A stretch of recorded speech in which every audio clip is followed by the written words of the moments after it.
कि मेरी ये औकात ना होंदी।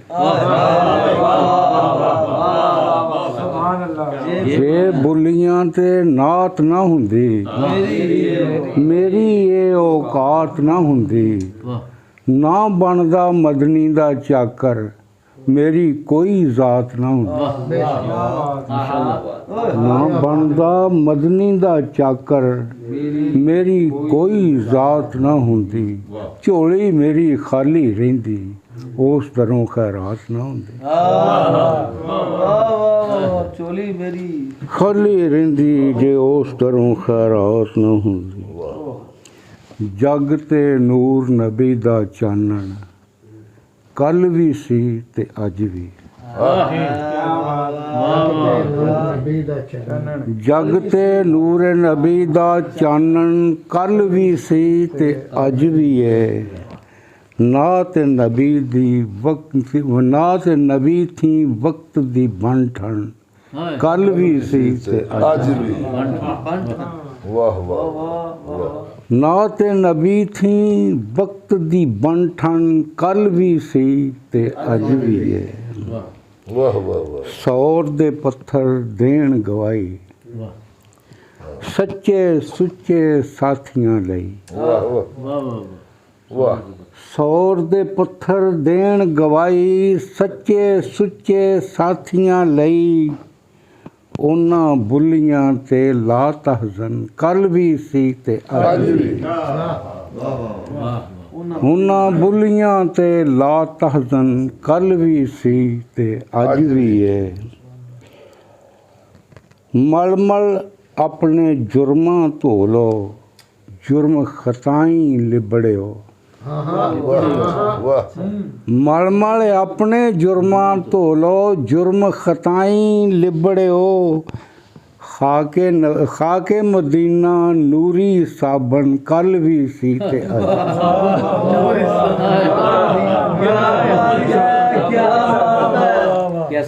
मल मल अपने जुर्मां धो लो, मल मल अपने जुर्मां धो लो, जुर्म खताई लिबड़ियो। खाके मदीना नूरी साबन, कल भी सी ते अज भी। बाबा जी एक दफा फिर, एक दफा। सुभान अल्लाह, क्या जिद्दत है। रब्बे गफिरली हबली उम्मती, सोचो सोचो उम्मतियो। रब्बे गफिरली हबली उम्मती, सोचो सोचो उम्मतियो। खुला इस दुआ दा दामन, कल भी सी ते अज भी।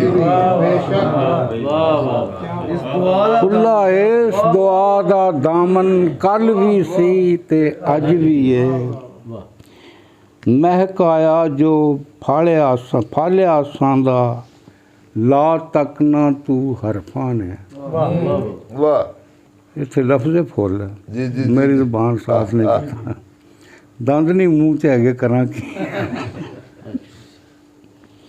महकाया जो फुल आसां दा, ला तक ना तू हरफां ने। करदा ओ मुअत्तर तन मन, कल भी सी ते अज भी।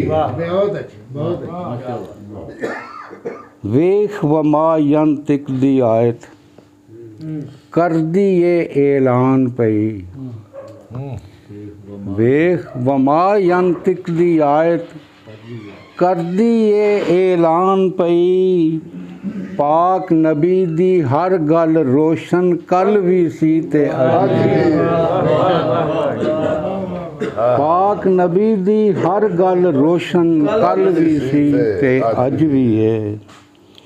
की होया इसहाक जे तांगी, बग्गा झाटा होया ते।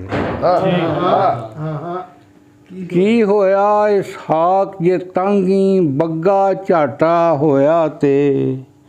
सिख तैबा दी दिल दी धड़कन, कल भी सी ते अज भी।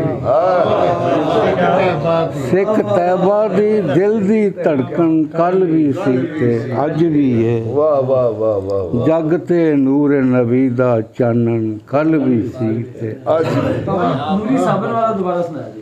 ਸਾਬਣ ਵਾਲਾ ਨਹੀਂ ਸਾਬਣ ਵਾਲਾ ਆਹ ਮਲ ਮਲ ਆਪਣੇ ਜੁਰਮਾਂ ਧੋ ਲੋ ਜੁਰਮ ਖਤਾਈ ਲਿਬੜਿਓ ਵਾਹ ਖਾ ਕੇ ਮਦੀਨਾ ਨੂਰੀ ਸਾਬਣ ਕੱਲ ਵੀ ਸੀ ਤੇ ਅੱਜ ਇੱਕ ਮੈਂ ਛੋਟੀ ਜਿਹੀ ਅਰਜ਼ ਕਰਾਂ ਹੋਰ ਸਾਰਾ ਹੀ ਮੇਰਾ ਕਿਉਂਕਿ ਮੈਨੂੰ ਤੇ ਆਦਤ ਨਹੀਂ ਕਿ ਪਹਿਲੀਆਂ ਕਰਦਾ ਰਹਾਂ ਮੈਂ ਕੋਸ਼ਿਸ਼ ਕਰਨਾ ਉਹਨਾਂ ਦੋਸਤਾਂ ਨੂੰ ਵੀ ਕਹਿਣਾ ਵੀ ਤਾਜ਼ਾ ਹੀ ਲਿਆਓ ਯਾਰ ਬਸ ਠੀਕ ਹਾਂਜੀ। ਠੀਕ ਤੇ ਕਿਉਂਕਿ ਇਹ ਸਾਡੀ ਇਹ ਕੋਈ ਵਾਵਾ ਵਾਲੀ ਮਹਿਫਲ ਨਹੀਂ ਆਹ ਸਹੀ ਹੈ ਸਾਡਾ ਮਕਸਦ ਜਿਹੜਾ ਬਜ਼ਮੇ ਨਾਤ ਦਾ ਉਹ ਇਹ ਕਲਮ ਨੂੰ ਤੋੜਨਾ ਤੋਰਨਾ ਬਿਲਕੁਲ ਸਹੀ ਗੱਲ ਨਾਤ ਇੱਕ ਲਿਖ ਕੇ ਨਾਤ ਕਹਿ ਲਓ ਨਾਤ ਨਹੀਂ ਹੈ ਉਹ ਕਦੀ ਪੁਰਾਣੀ ਨਹੀਂ ਹੋਈ ਪੁਰਾਣੇ ਕਦੋਂ ਦੀਆਂ ਰੂਮੀ ਜਾਮੀ ਸਾਦੀ ਨਾਤਾਂ ਕਹਿ ਗਏ ਨੇ ਅਜੇ ਤੱਕ ਤਾਜ਼ਾ ਨਾਤ ਕਦੀ ਪੁਰਾਣੀ ਨਹੀਂ ਹੋਈ ਨਹੀਂ ਹੋਈ ਮਕਸਦ ਬਜ਼ਮੇ ਨਾਤ ਦਾ ਹੈ ਤੁਹਾਡੇ ਕਲਮ ਨੂੰ ਤੋੜਨਾ ਤੋਰਨਾ ਬਿਲਕੁਲ ਸਹੀ ਗੱਲ ਕੋਸ਼ਿਸ਼ ਕਰੋ ਕਿ ਨਵੇਂ ਤੋਂ ਨਵਾਂ ਲਿਖੋ ਭਾਵੇਂ ਥੋੜਾ ਲਿਖੋ ਜਾਂ ਬਹੁਤਾ ਜੀ ਜੀ ਬਹੁਤੇ ਦੀ ਲੋੜ ਨਹੀਂ ਕਿਉਂ ਜੀ ਥੋੜਾ ਲਿਖ ਲਓ ਨਹੀਂ ਥੋੜਾ ਲਿਖ ਲਓ ਮਕਸਦ ਇਹ ਆ ਤਾਜ਼ਾ ਲਿਖੋ ਸਾਡਾ ਮਕਸਦ ਜਿਹੜਾ ਬਜ਼ਮੇ ਨਾਤ ਦਾ ਮਾਫ ਕਰਨਾ ਮੇਰੀਆਂ ਗੱਲਾਂ ਹੁੰਦੀਆਂ ਨੇ ਖੁੱਲੀਆਂ ਸਾਡਾ ਬਜ਼ਮੇ ਨਾਤ ਦਾ ਮਕਸਦ ਜਿਹੜਾ ਹੈ ਨਾ ਇਹ ਮੁਸ਼ਾਰੇ ਮੁਕਰਰ ਕਰਨੇ ਉਹ ਨਾ ਤੋਂ ਵਾਵਾ ਲਈਏ ਨਹੀਂ ਨਾ ਸਾਡਾ ਕੋਈ ਮਕਸਦ ਹੋ ਰਿਹਾ ਪੈਸੇ ਇਕੱਠੇ ਕਰਨ ਨਾਲ ਹੈ ਨਾ ਸਾਡਾ ਕੋਈ ਇਹ ਮਕਸਦ ਹੈ ਕਿ ਦੁਨੀਆ ਤੇ ਵੇਖਾ ਸਭ ਬਖਾਲਾ ਵੇਖ ਆਹ ਸਾਡਾ ਮਕਸਦ ਹੈ ਕਿ ਉਹਨੂੰ ਕੋਈ ਐਸਾ ਲਫ਼ਜ਼ ਪਸੰਦ ਆ ਜਾਏ ਆਹ ਜਿਹਦੇ ਨਾਲ ਸਾਡਾ ਕੰਮ ਬਣ ਜਾਏ ਅੱਲਾ ਅਸਲ ਹੈ ਮਕਸਦ ਹਾਂਜੀ, ਤੇ ਉਹ ਹਮੇਸ਼ਾ ਹੀ ਨਵੇਂ ਲਫ਼ਜ਼ ਕਵਾਂਗੇ ਨਾ ਤੇ ਫੇਰ ਹੀ ਮਜ਼ਾ ਆਉਣਾ ਹੈ ਹਾਂਜੀ ਠੀਕ ਹੈ ਅੱਛੀ ਗੱਲ ਕੋਸ਼ਿਸ਼ ਕਰੋ ਅੱਲਾ ਕਰਮ ਕਰੇ ਉਹ ਜਿਹੜੇ ਦੋਸਤ ਨੇ ਮੇਰਾ ਖਿਆਲ ਨਾਲ 20 ਵਾਰੀ ਕਲਾਮ ਸੁਣਿਆ ਆਹ ਹਾਂਜੀ ਮਗਰ ਇਹ ਉੱਥੇ ਹੀ ਅੜੇ ਨੇ ਆਹ ਤੇ ਕੋਸ਼ਿਸ਼ ਕਰਦੇ ਨਹੀਂ ਕਰਨ ਤੇ ਕਮਾਲ ਹੋ ਜੇ ਤੇ ਕਰਨ ਤੇ ਕਮਾਲ ਹੋ ਜਾਏ ਸ਼ਾਕਰ ਬਣ ਜਾਣ ਮੁੰਡੇ ਸ਼ਾਕਰ ਨੇ ਫਿਰ ਸ਼ਾਕਰ ਬਣ ਜਾਣ ਅੱਛਾ